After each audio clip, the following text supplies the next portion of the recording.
Greetings from fascist USA. Um, Nothing new. I mean, as far as I'm concerned, it's been this way since what, the '60s at least. At least. Anyway, it's all coming to the head. I just want you to know that Donald Trump didn't invent fascism and isn't the first American fascist president. So, we have a novel to talk about today. I have a novel to talk about. You have a novel to listen about if you care to and look about. It's called The Cosmopolitans and it's by Sarah Schulman. Now, this I've kind of been aware of Sarah Schulman as a New York novelist, a authentic New York novelist, born and raised in New York, maybe even on West 10th Street. I don't know if that part of the novel is actually valid. In 1958 is when she was born. She's many years younger than me. So I decided to read this novel, and actually it has to do with 1958. It has to do with East 10th Street, which is where I'm sitting actually, but on the other side of town. On the other side of town before it became super gentrified, I guess.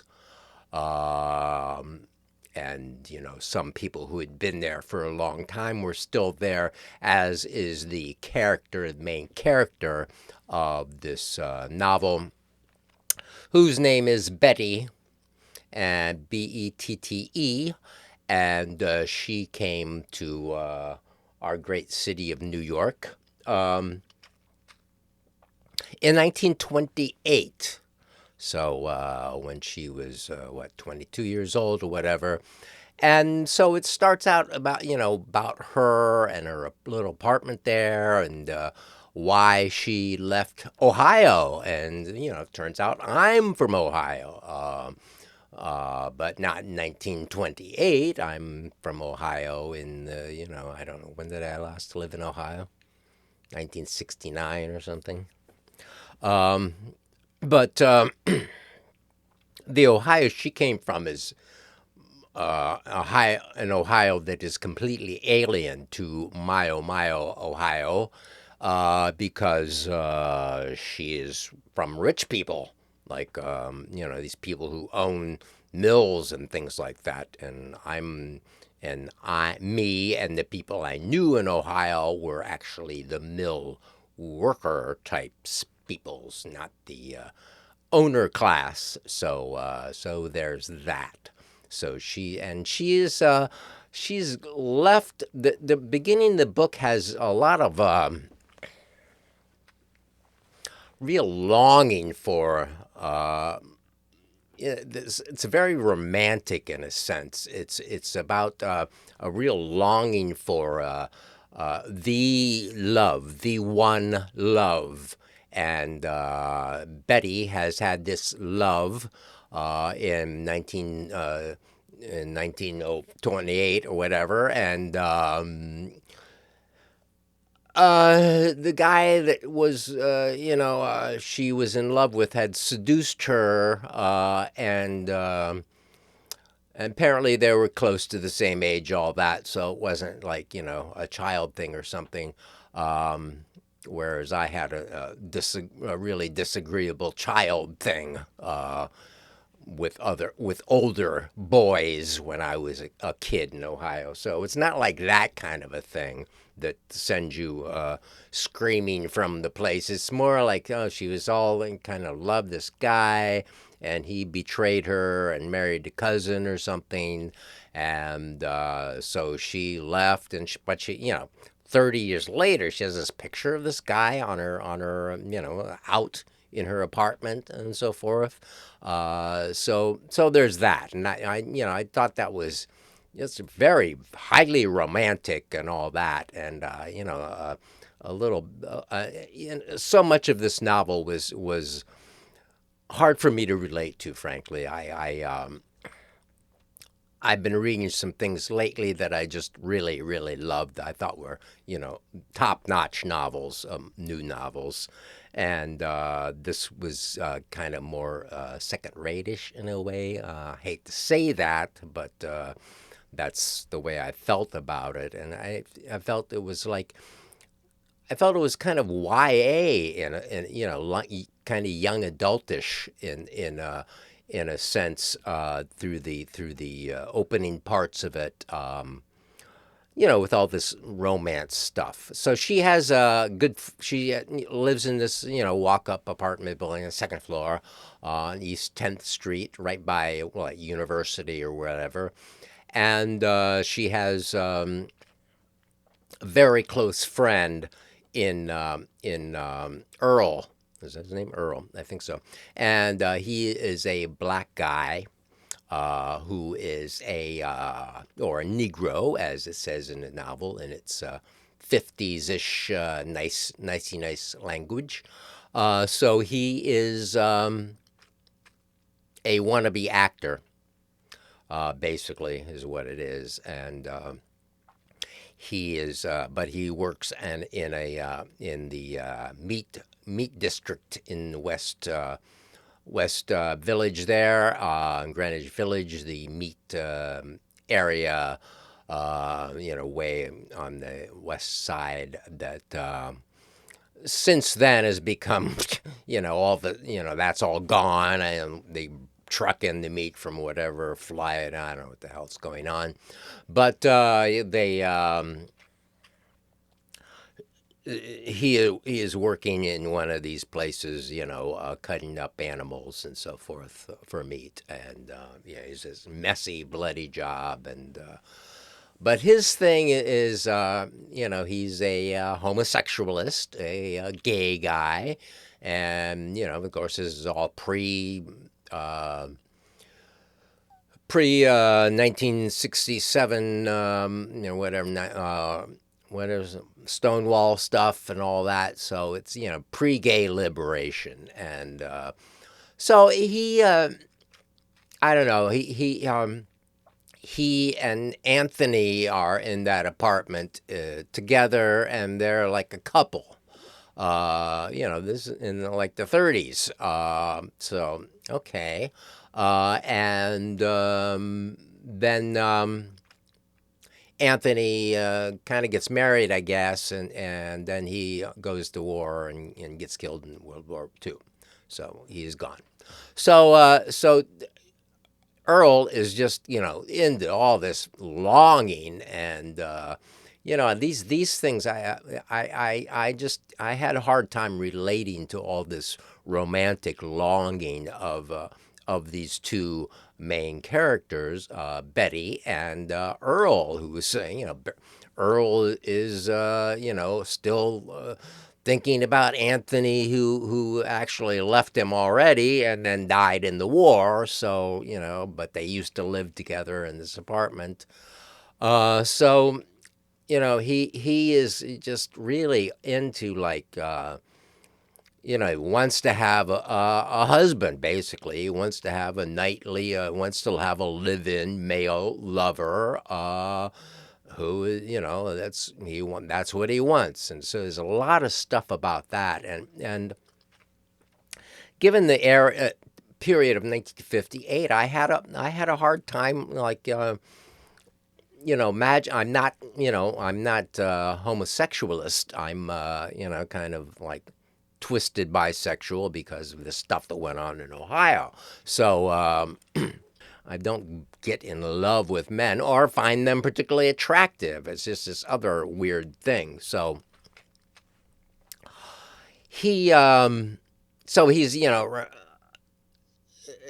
in a couple of different characters coming into the picture where he's in love with them and he wants them, and then he has a couple of hookups that are like really problematic, with these people on the fringe, like they'll do you now, but then the next time they'll punch you in the jaw, that kind of stuff, men crap, how men are dangerous and scary, basically. And of course, this is. I believe that Sarah Schulman is also of the well, lesbian. So therefore, she, it has a lot of that. A lot of that feeling of the tribe in a sense, and how the tribe is kind of open to, and she probably knows a lot of village people who are the real writer, who are like that. She's worked for ACT UP. She has quite an impressive and wholesome activist. A reputation, and working for ACT UP and Jewish Voices for Peace, which is really, really critically important organization right now with Netanyahu and Israeli culture going off its nut, and demanding this war, that war, that war, this war, that war.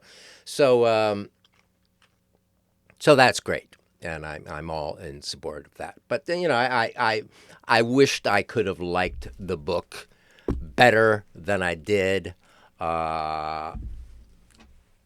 There's some things in the end that kind of justify it a little bit more in my mind, that feel that were more interesting, I guess, is what I'm trying to say. More universally insightful, maybe. Very nice addition to this book. Came out in 2016, so it's getting a little old at this point, 9 years old, and it's beautiful, beautiful printing, and a copy of by the Feminist Press of which is part of NYU Press or something, and kind of nicely decent sized type, and it was a really breezy read. She's really a kind of in this sense anyway, kind of very accessible type of writer. It's not overly complicated or using of a grand vocabulary. I don't think I needed to look up anything actually, or. So, yeah, I guess I'm kind of mixed about the whole thing. So, you'll probably really like it. Let's put it that way. I want to be positive if I can here. I don't want to, it's like, it's not that I write novels. And the thing is, I read a lot of novels. And so a few that's come through lately, like The Director that I just read. And before that, The Doorman, that, kind of really, really impressed me. And I thought were quite great.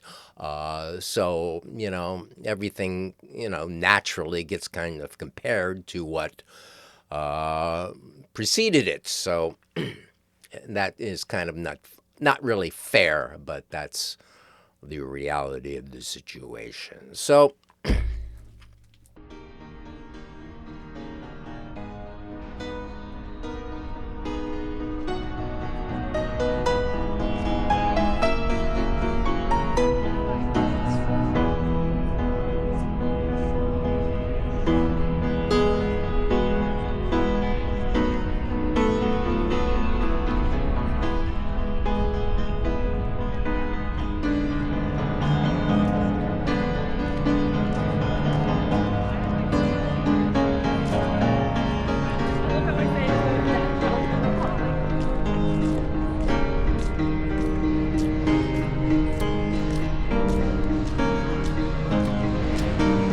stepped out of my luxurious home studio just to wrap this up a little bit.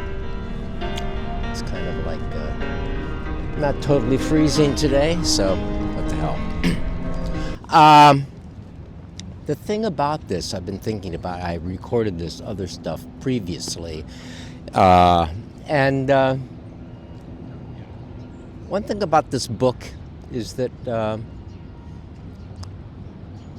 I all the characters are kind of horrible in a way. They're all horrible because their desire and their pushiness, their demands on other people. Do this for me, be with me, love me, and I think that's a part of, although I did say it's all kind of romantic in a way, it's also sort of realistic in that way. If you look at it that way, of okay, this is what people are like. These needy gorillas, basically, who just demand so much and want so much from one another. And there's a little part of the book that one page that particularly kind of hit me and interested me. It's page 334, where this is between Valerie, the consultant that comes into the advertising place and drives them into the TV commercial, and they cast the Earl, the black man who, the wannabe TV or wannabe actor, wants to want to be Othello or whatever. Horrible scene with him where he meets a old buddy of his, and of course he wants that guy, another black man who is a chauffeur, and he's in town, and he's a chauffeur, and he's actually the chauffeur for Greta Garbo, who's visiting an art gallery or something down in the village. So anyway, this guy Frank gives Earl a ticket to see Paul Robeson in Carnegie Hall in 1958. I mean, this is like the greatest gift you could give someone for a concert. And so he goes and he finds that Frank isn't there, and Frank's daughter is there. So he's crushed. Oh no, and so he hates on the daughter because he feels like he's being hooked up with the daughter, and it's all just, kind of nasty, and just how much hate comes out of love and desire, or desire, really. Is it love? So anyway, this is a little portion of it that really struck me,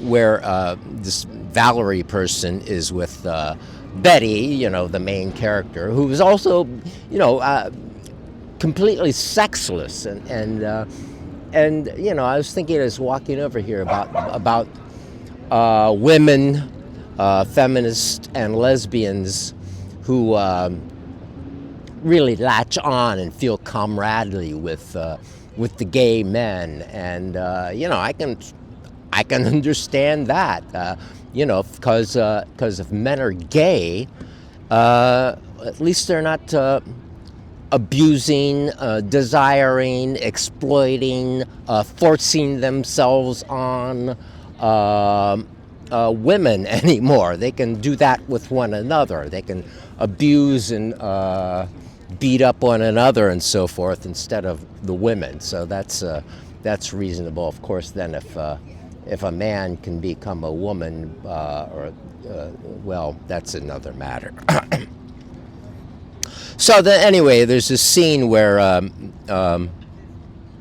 Betty says, "It's such a petty want and so powerful, it drains the heart of a person."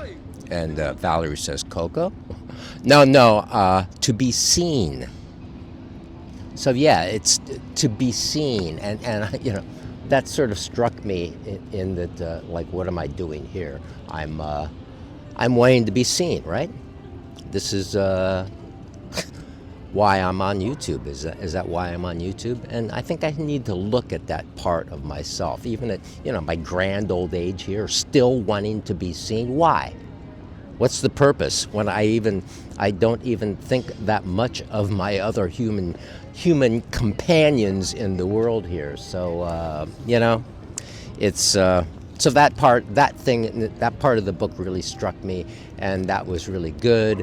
And it all these that kind of realism is about it is that they're all kind of nasty to one another, and driven by their desires, driven by their needs to be seen, driven by their needs to be, loved. That it's just unseemly.